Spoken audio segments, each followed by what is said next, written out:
In the first semester of senior year, Paul lost his memory because of an accident. He remembered everyone, except me. They all said Paul couldn't stand my constant presence anymore and that the amnesia was fake. Faced with his indifferent gaze, I gave up on liking him. After the college entrance exam, I applied to a university far away from the one he chose. Until one day, he saw a photo I posted on WeChat Moments, a sweet couple selfie of me and my handsome boyfriend. Paul completely lost his composure. In the voice message, his voice sounded distorted and sharp. "Who is he? Didn't you say you only liked me?" I smiled calmly. "Oh, sorry," I said. "I forgot." Chapter 1. The night before Paul's car accident. He even gave me a ride home on the way. It was late summer, edging into early autumn. The night breeze already carried a faint chill. The dim yellow streetlights stretched our shadows long across the road. I looked up at him. The hazy glow softened his features, making his outline gentler than usual. "Do you want to come to my place for a late-night snack?" I asked. "There are still two problems I don't really understand. I wanted to ask you about them." He shook his head and refused without hesitation. "No, it's too late. We'll talk about the questions tomorrow." Paul rejected me often, and I never took it too seriously. After all, that was just how he was. Like a stone that could never be warmed. Someone who hated being influenced by others. I asked again, "Then what do you want for breakfast tomorrow morning? I can bring it for you." "No need." He lowered his eyes, glanced at me briefly, and gave me a cold look. "If you bring me breakfast, people will misunderstand." I froze for a second. Paul had never cared about what others thought. So who exactly was he afraid of misunderstanding? Suddenly, a girl's figure flashed through my mind. Iris from class 2 of senior year. She was a transfer student who had just arrived at No. 3 high school this semester. Slim, tall, fair-skinned, and pretty. Not long after transferring, she had already been labeled the class beauty, even though she was in the class next door. She came over during breaks several times to ask Paul questions. When he explained problems to others, his tone was calm and flat, his face expressionless. But when he explained things to her, his voice softened, and he smiled often. Ever since she transferred in, Paul's attitude toward me had grown colder and colder. When we walked home together, he no longer waited for me at the classroom door. Instead, he chose to meet at a bus stop 600 meters away from the school. After connecting all these dots, my heart suddenly sank. Paul was clearly right beside me. Yet in that moment, he felt incredibly far away. I had never been special, and he had never liked me. But before I could fully process that bitterness, a message crashed down like a thunderbolt out of nowhere. The next morning, on his way to school, Paul was in a car accident. Chapter 2. When I saw him again, it was already the weekend.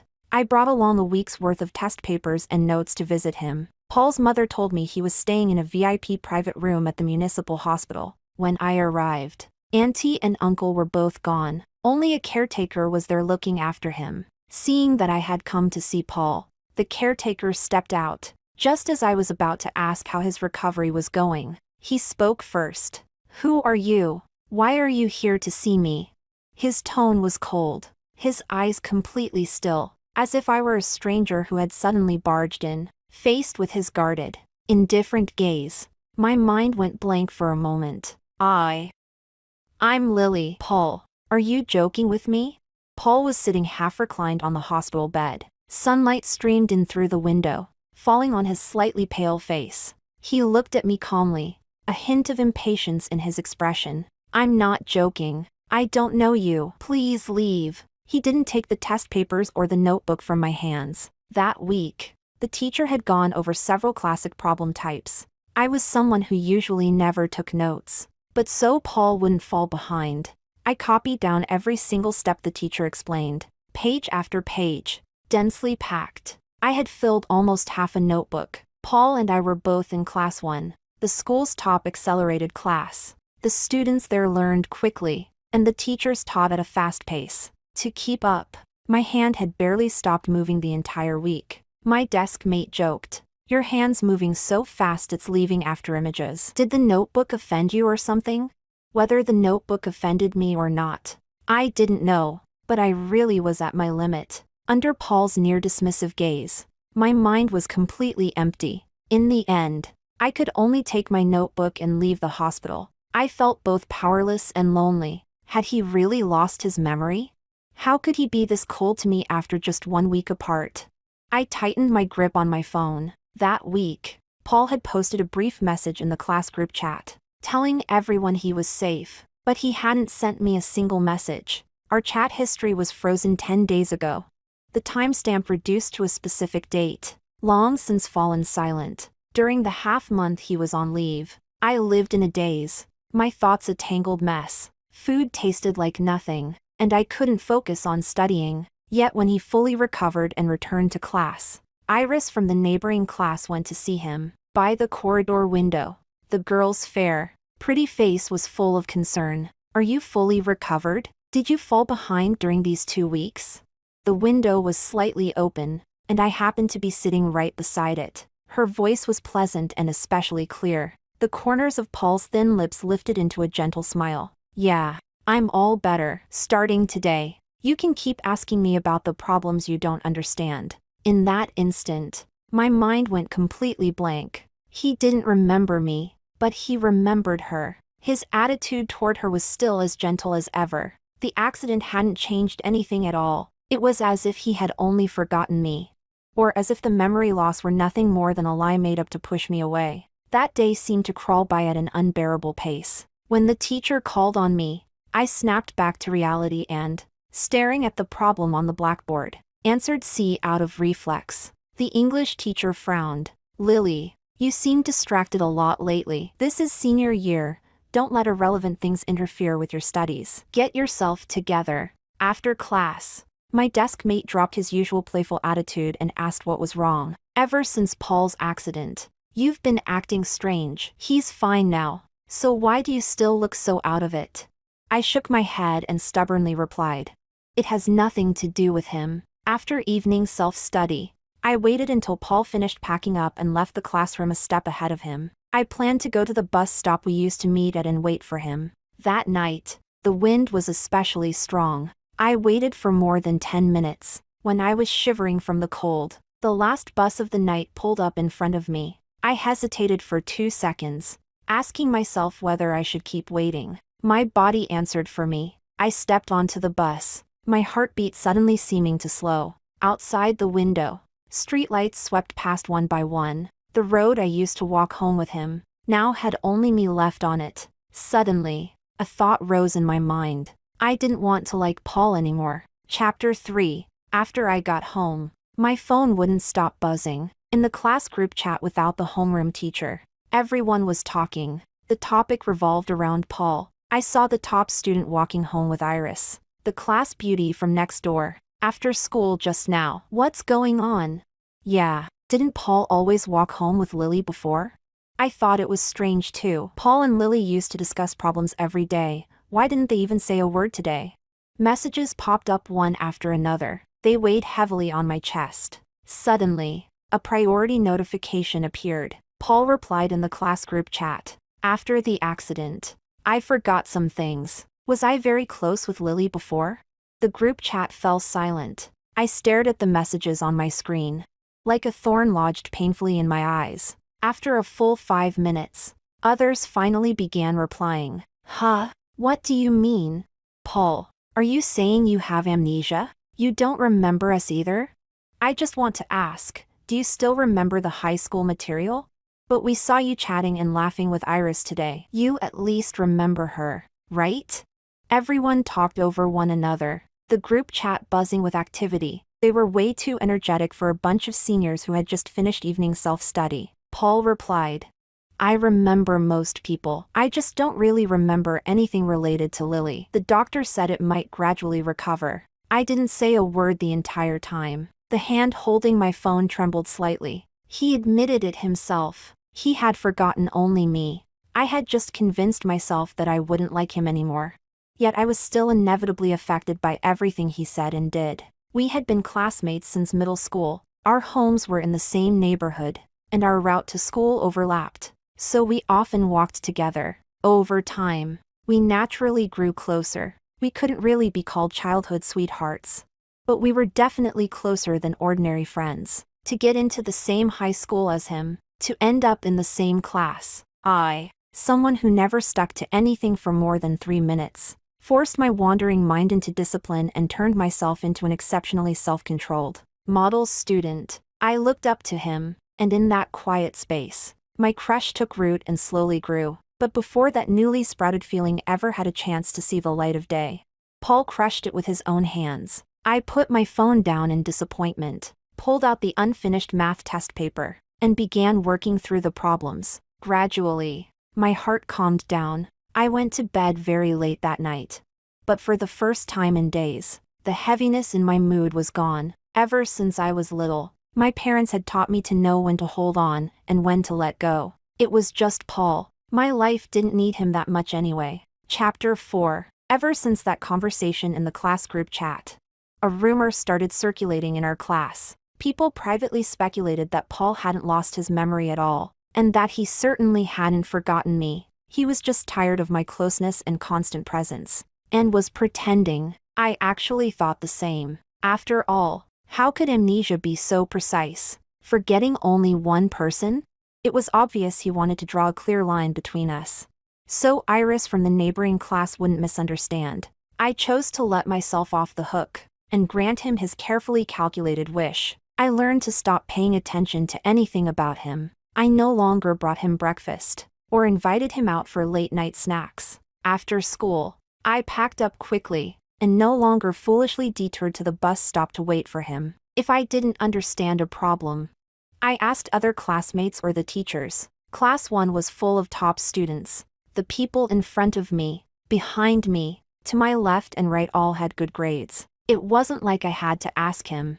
I immersed myself in studying, and gradually began to feel its appeal. In the past, I studied to chase after Paul. Every day felt forced and exhausting, but now I understood that every problem I solved, every formula I memorized, every concept I learned, was leading me toward a brighter, broader future. Soon enough, the midterm exams arrived, and I got exactly what I hoped for. I broke into the top 10 of the class. Number 8, a lucky spot, in a class overflowing with academic elites. This was the first time I had ever made such a big leap. Normally, I hovered around 20th or 30th place, and even maintaining that ranking took a lot of effort. Only then did I realize that I actually had this much potential. Naturally, I was in an exceptionally good mood. My desk mate, as usual, couldn't keep his mouth shut and asked if I'd been drinking some kind of golden brain-boosting tonic. I joked back, "Yeah, cracked open your head and drank it." We chatted while I rapidly packed my bag. The classroom was noisy after the exam results were announced. I had to leave quickly if I wanted to grab a shared bike at the school gate. I hurried all the way to the bike parking area, and, to my luck, found that there was only one bike left. Just as I tapped my smartwatch to scan the code, a familiar yet unfamiliar voice sounded beside me. The tone was calm, carrying a natural sense of distance. "Lily, could you give me the bike? Iris has a fever, I need to take her home." I looked up at him, then past him, and saw Iris standing behind him. Her long black hair fell loose, with a natural curve. Clearly she had just taken out her hair tie. Her skin was very fair, a faint flush coloring her cheeks, and her eyes looked watery. She really did look like she had a fever. I placed my backpack into the basket lined with tissues. Then I turned my gaze back to Paul. "Classmate," I said calmly, "don't you have money for a taxi?" Facing Paul's slightly stunned expression, I swung my leg over the bike. "Iris has a fever. You're not seriously going to be cheap enough to make her ride a bike, are you? It's freezing at night, letting a sick person sit on a bicycle. Have you ever actually read a book in your life?" My sharp tongue, nurtured daily by my desk mate, had long surpassed its teacher. Someone as aloof and tight-lipped as Paul stood no chance against me in an argument. After delivering my verbal barrage, I rode off without looking back. I needed to hurry home. There was still half a physics paper left unfinished. At 11:30, I finally put down my pen, planning to stretch a bit and review some English vocabulary before bed. Just then, my phone buzzed. I found it strange. Who would be looking for me so late at night? Could it be my desk mate, asking to discuss incorrect answers? I opened my phone, only to discover, unexpectedly, that it was a message from Paul. Lily, do you have a problem with me? Before I could reply, 2 more messages popped up in quick succession. Is it because I forgot you? Are you angry? Or is it because I've been close with Iris, and that makes you uncomfortable? Chapter 5. I immediately lost control and rolled my eyes, then replied with just a few words. You're really dramatic. I used to think Paul was amazing. No matter how hard the problem was, he could always rank first in the entire school. Now, I felt like his brain had been kicked by a donkey.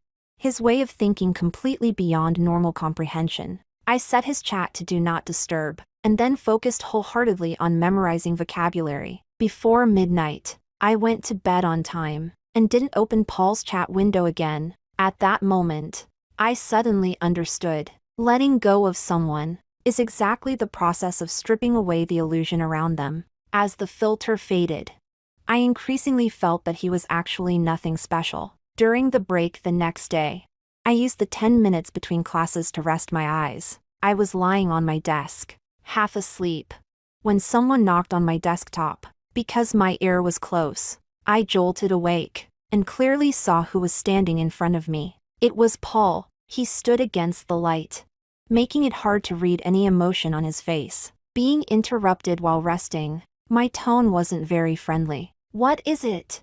Paul parted his lips slightly, but didn't speak for several seconds. Perhaps noticing my growing impatience, he finally said, Are you free to walk home together after school today? There's something I want to talk to you about. In the past, I might have been happy. After all, this was the first time he had taken the initiative. But now, I just felt he was unnecessary. These days, the moment evening self-study ended, I rushed straight home, just to squeeze out every extra minute to study a little more. Who had time to wait for him?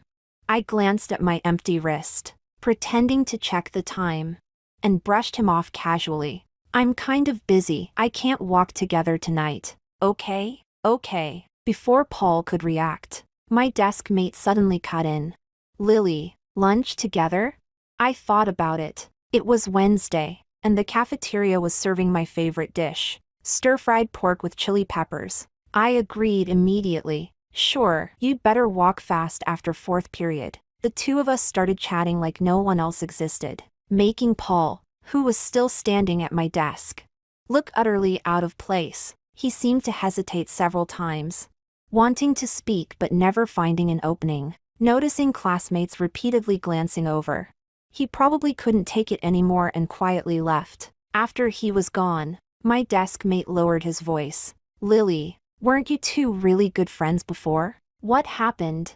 I smiled. We won't be anymore. Chapter 6. Life in senior year was both full and monotonous. Yet within that monotony, I found a few traces of enjoyment. My grades improved noticeably. Every monthly exam became proof of my effort. My total score was always higher than the last time. In this class, I went from an unremarkable middle-ranking student to what everyone now called a top student. The homeroom teacher even said, Lily from our class is a dark horse. When girls get serious, they're incredibly smart. During breaks, classmates I'd barely spoken to before started coming to me with questions. I was fairly patient, and tried to explain things as simply and clearly as possible. As I went deeper into the material while explaining problems, I became someone I'd never dared to imagine myself becoming. By the final exam of the first semester of senior year, I had risen to 2nd place in the class. Paul's name was right above mine, only 1 step away. I stared at the 3-point gap between us, and thought, this would be the last time he ever ranked first. Chapter 7. In order to achieve that goal, I didn't slack off even during this unusually short winter break. Aside from Chinese New Year's Eve and the first day of the Lunar New Year, when I relaxed a little, I spent the rest of the time buried in studying. Surpassing Paul was not my ultimate goal. What I wanted was an undisputed 1st place. Not one that was precarious. Not one won by just a few points. During the holiday, Paul came to my house to see me. He brought a whole box of walnut milk that I liked, and 2 large lobsters as gifts. My parents knew him and warmly invited him in. He stayed for lunch. His gaze landed on my face several times, then shifted away again. When he was leaving, my mom told me to walk him out. I planned to just go through the motions, escort him downstairs and come right back. But as soon as we stepped into the elevator together, he suddenly spoke. His voice was clear, yet slightly hoarse. "Lily, do you think I said I forgot you on purpose?" I glanced at him, shook my head. That doesn't matter anymore, and I honestly don't care. Maybe at the very beginning, I did care. It felt like thousands of ants were gnawing at my heart, wanting to know why he said he'd forgotten me, wanting to know whether he actually liked me. But now I understood one thing clearly. If you can't feel someone's affection, then there is none. He had distanced himself from me again and again for Iris. It wasn't like I couldn't see that. I had simply been willing to lie to myself before, clinging to the illusion that Paul might feel something for me too. But Iris's appearance completely shattered the fragile connection between us. He hadn't done anything wrong, keeping distance from other girls, for the sake of the girl you like. There was nothing wrong with that. Paul lowered his gaze, those pitch-black eyes fixed on me. I really did lose my memory back then. I truly didn't remember you. But my memory is slowly coming back now. "Lily, don't ignore me. Don't avoid me, okay?" He explained urgently, his tone tight with emotion. The elevator reached the first floor. The doors slowly opened. I glanced outside, then lazily lifted my chin. "Paul," I said lightly. "It's the new year. Go home early." I truly didn't care anymore. Explanations that come too late are nothing more than hindsight. No one needs them. Paul didn't move. He took a step forward, blocking the elevator panel. When he looked down at me, there was a fleeting trace of awkwardness on his handsome face. The reason I was close to Iris wasn't because I liked her. He looked at me seriously, implying something. "We've known each other for 6 years. Who I like, don't you know?" "Heh." I suddenly let out a cold laugh. "Save your hints and tests," I said flatly. "Do you know what I hate the most?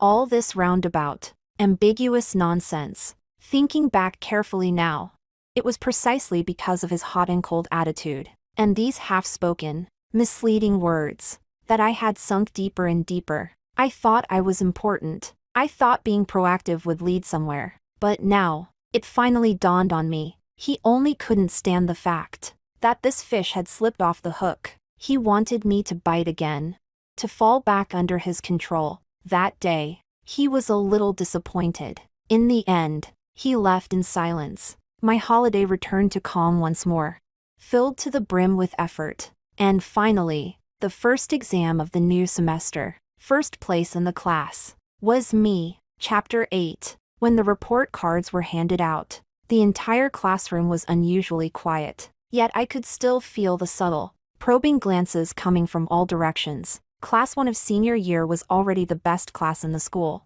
This time, I wasn't just first in the class. I was first in the entire school. Now it was Paul who trailed behind me by 3 points. Paul, the never-failing academic legend of No. 3 high school. Today, at last, I had pulled him down from his pedestal. Paul's gaze drifted toward me several times. I was busy working on problems and didn't notice at all. It was my desk mate who whispered to me, "Why does Paul keep looking over here? Is he not convinced?" Whether he was convinced or not, he'd have to accept it. A few classmates who were close to him gathered together. Their voices weren't loud, but not quiet either. Just enough for me to hear, almost as if they were saying it on purpose for me to hear. "Paul, what happened this time? Didn't perform well?" Paul's voice sounded somewhat muffled. "Yeah, our Paul, the top student, must have just been off his game. Lily just got lucky. Can she really take first every time? Next time, Paul will definitely beat her." Exactly.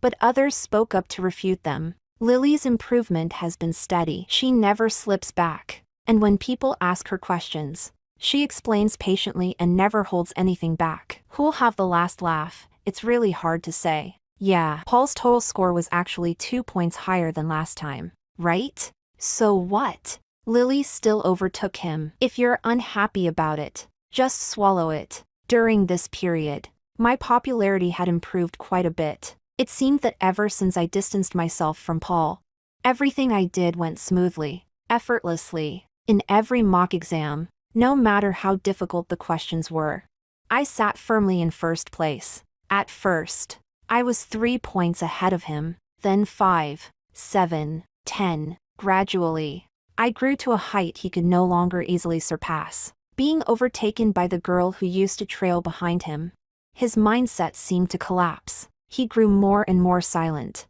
more and more distant, as if he were isolating the entire class all by himself. In the final mock exam, I was 11 points ahead of him in second place. The arrogance that once sat on his face had now turned into defeat. Dark circles hung under his eyes, and there was no trace of the former glory of the school's top student. Even Iris, the one he used to treat differently, was turned away several times. He could barely keep himself afloat now.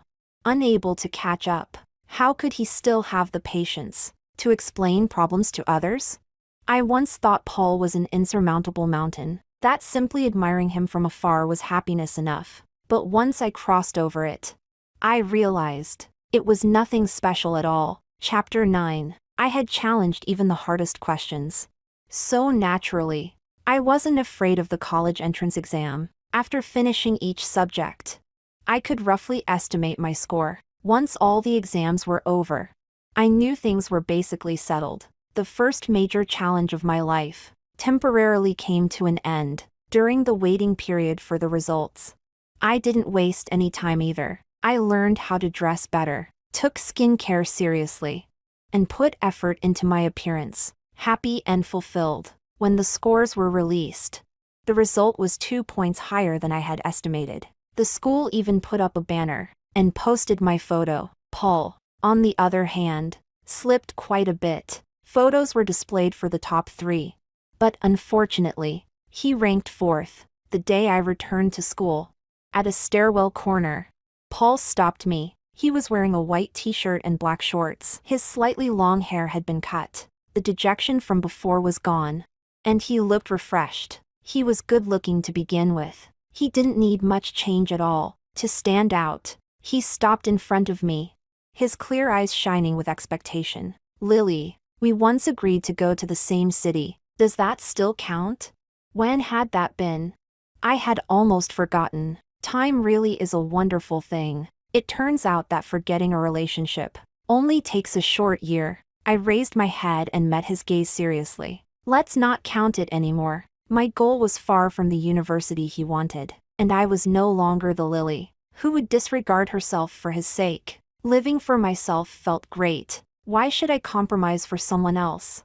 Just like that, he went north to University A, and I went south to University C, more than 1,000 kilometers apart. If we didn't go home, we might not even meet a few times in this lifetime. University life was colorful and vibrant. After surviving military training, joining several clubs, I returned to a busy yet fulfilling rhythm of study. I made many like-minded friends, and my social circle grew wider and wider. In my junior year, I met a handsome guy from the computer science department at my university. During an award-winning exhibition visit, tall, long-legged, very easy on the eyes. His slightly long bangs covered his brows, and the sharp, clean lines of his face were perfectly defined.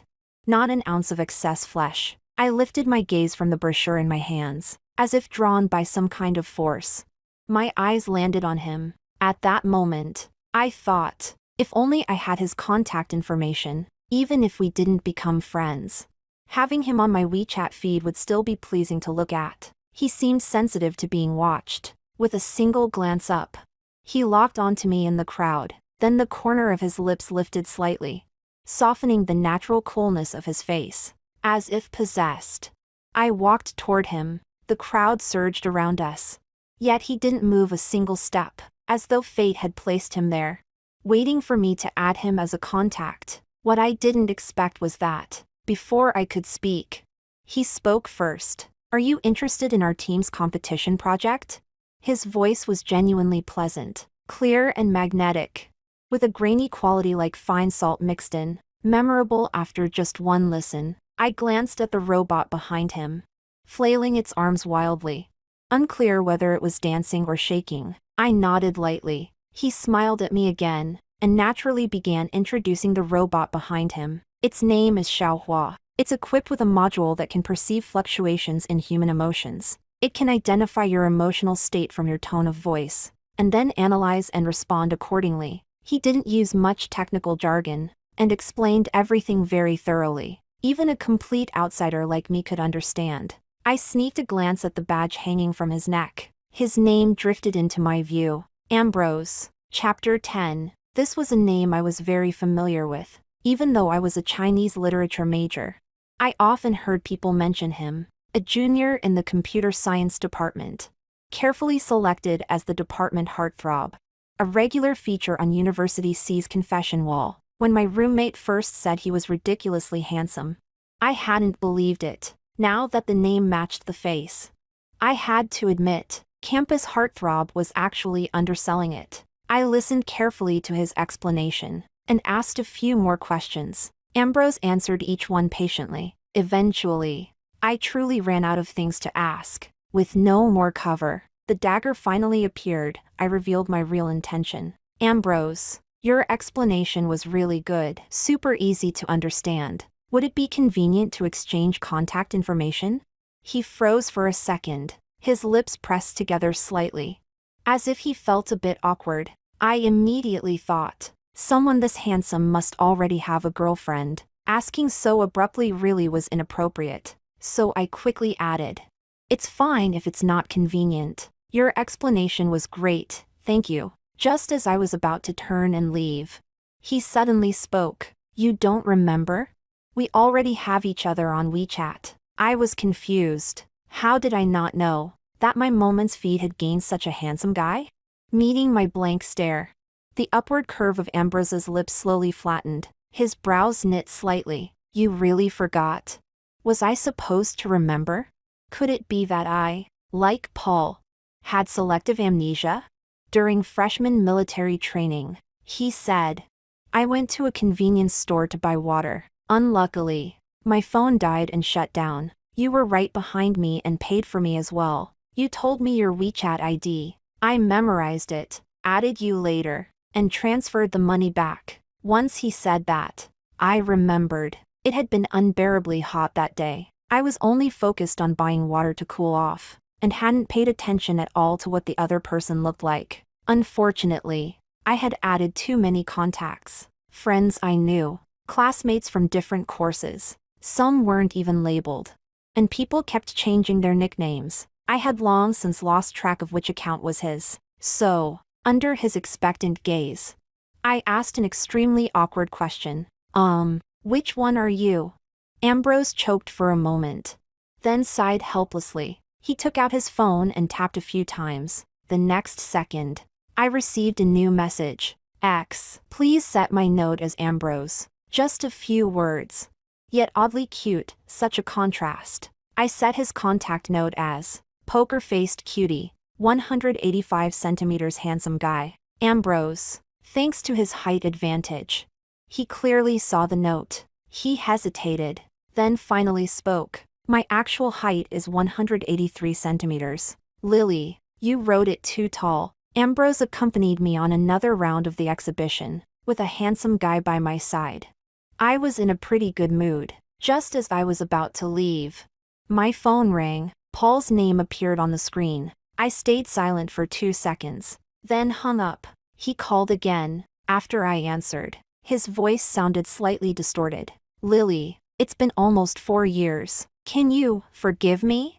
All these years, he had persistently sent me good morning messages every day, shared pieces of his daily life, even though I had never replied. Seemingly noticing the call, Ambrose raised the tail of his eyebrow slightly. It's too noisy here. You can take the call in the corridor. I nodded and turned into the quiet fire stairwell. When I spoke again, my tone was calm. Paul, actually, I was never angry with you. Because to me, you don't even count as a friend, and you're not important at all. He was silent for a long time. In that drawn-out silence, I hung up the call. I had thought Ambrose had already left. But instead, he was waiting outside the corridor. When he saw me come out, he tilted his head slightly, long lashes shadowing half his gaze. "Forgive my intrusion," he said. "Your boyfriend?" Clearly, he hadn't heard what I said to Paul. "No." I curved my lips lightly. "You're overthinking it." Chapter 11. Ever since the exhibition, Ambrose and I gradually grew closer. He rarely posted on WeChat moments, yet he started liking and commenting on mine. It was hard to imagine that, with a face this striking, he was actually single since birth. I stirred the brown sugar pearls at the bottom of my drink with a straw and joked, "Wasting good looks is a crime. You know." He took out his phone and pretended to make a call. "Then you're guilty too. I need to call the police and have you arrested." Ambrose's smile was incredibly charming. There was a faint dimple at the corner of his lips, cute in a way that didn't quite match his cool guy image. The rumored iceberg-level heartthrob was actually quite warm once you got to know him. 3 months after we met, he took the initiative to confess. That day, he waited for me downstairs at my dorm. People came and went, and he was clearly a bit stiff. His face was expressionless, almost numb from being stared at. Only when I came downstairs did he force a smile, lean in mysteriously, and whisper by my ear, "I'm taking you out for something good." His electric scooter was parked at the school gate. In the basket lay a scarf, still unopened. I asked what was inside. He lifted one corner of the scarf bag. In the night light, a large bouquet of roses glowed a deep red. Amid the surrounding noise, everything went silent in my ears, until he smiled and asked, "Smart Lily, now that you know my intention, are you still willing to have dinner with me?" Just like that, we officially became a couple. He posted a photo of us together on his WeChat moments, the account he almost never updated, and even pinned it to the top. I posted our photo too. A top-tier handsome boyfriend like that. Of course I had to show him off properly. My high school classmates flooded the comments with 99. And some were even more unrestrained. For example, my former desk mate commented directly, "Holy hell, this guy's several levels hotter than Paul. You have to tag him and let him see this at Paul." Other high school friends who were close to me lined up underneath, gleefully tagging him one after another. Ambrose saw it. He was clearly a bit bothered by that name appearing so many times. He deliberately put on a wounded expression and pointed at my screen. "Who is he?" I didn't really have the right to ask before. Now I can ask, right? After saying that, he crossed his arms, clearly not letting it go without an explanation. I didn't hide anything. I told him, briefly and clearly, about what had happened between Paul and me. A lot of it I could barely remember anymore. I only remembered that in that unfulfilled crush I had once carefully and sincerely liked someone. After hearing it, Ambrose was clearly a little jealous, but to my surprise, he stepped forward and pulled me tightly into his arms. His embrace was warm and broad. His pleasant voice reached my ear. "Someone who can't make up their mind isn't worthy of your affection." I froze for a moment. Then I looked into his bright, lively eyes. So this was what real liking felt like. Fiery, unmistakable, enough to turn a rumored iceberg cool guy into someone warm and gentle. Still, I didn't regret having liked Paul. It was because of that feeling that I got into a key high school, holding on to that drive. I made it into the university I had always dreamed of, and I met someone truly worth it. That night, after my date with Ambrose ended and I returned to the dorm, my roommates exploded with excitement. They all asked how I had managed to land such a high-caliber handsome guy. Just then, the phone on my desk vibrated. 2 voice messages popped up. From Paul. I tapped them open and listened to the sound of him completely breaking down. Twisted, hoarse, sharp. There was no trace left of the calm restraint or distant indifference he once had. "Who is he? Didn't you say you only liked me?" I sent him a voice message in reply. With a soft laugh, I said, "Oh, sorry. I forgot." Chapter 12. When Paul saw that couple photo, he completely broke down. The comments were filled with former classmates tagging him, as if afraid he might miss it. He stared at the boy in the photo. Slightly long bangs covered his eyebrows. His eyes were full of laughter, glossy and bright. A tall, refined nose bridge, upturned lips. Their faces were pressed close together. An extremely intimate pose. The sweetness was palpable even through the screen. She had dyed her long hair chestnut brown, softly curled. Her brows and eyes were delicate. Beautiful like a porcelain doll. Handsome man, beautiful woman. They couldn't have been more perfectly matched. Paul clenched his phone, fingers trembling as he tapped into her pinned chat. The message box was filled with nothing but his own messages. Unable to hold back, he sent 2 lines of questioning. Hoarse, hysterical, unbearably ugly. He knew he had no right to ask, but he couldn't stop himself. It felt as if countless ants were gnawing at his heart. Sour and aching all at once. Lily was very smart. When he'd been in that car accident, he hadn't actually lost his memory. Saying he'd forgotten her was just a way to keep his distance, so Iris wouldn't misunderstand. Iris was gentle and soft-spoken, with long, straight black hair, usually tied into a ponytail in class. Just standing there, she looked exactly like the heroine of a campus romance novel. When she smiled, everything around her became mere background. The first time Paul saw her, his heart skipped a beat. Not long after she transferred in, she noticed him too, after learning that he had excellent grades.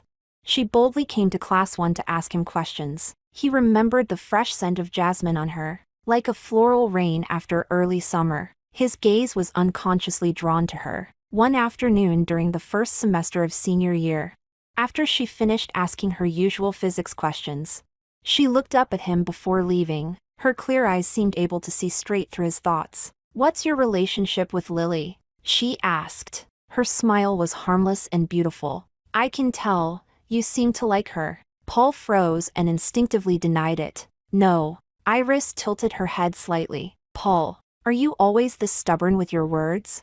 At that moment, he suddenly understood. She had come to ask him questions, purely to improve her grades. He began to distance himself from Lily, bit by bit. Even Paul himself couldn't say clearly whether he was doing it to provoke Lily, or to keep Iris from misunderstanding. But at this very moment, he finally understood. Being indecisive comes at a price. That night, Paul didn't sleep at all. He scrolled through her WeChat moments again and again. There wasn't the slightest trace of him. He suddenly remembered one morning in his 2nd year of high school, when he hadn't eaten breakfast. He'd been so hungry he felt dizzy. She had pulled out a convenience store sandwich like magic. "This is for you." I asked the clerk to heat it up. "Eat quickly." Her bright smile was like spring sunlight. He had looked away, lowered his gaze, and taken it. Much later, 4 years later, Paul was working as an ordinary employee at a company,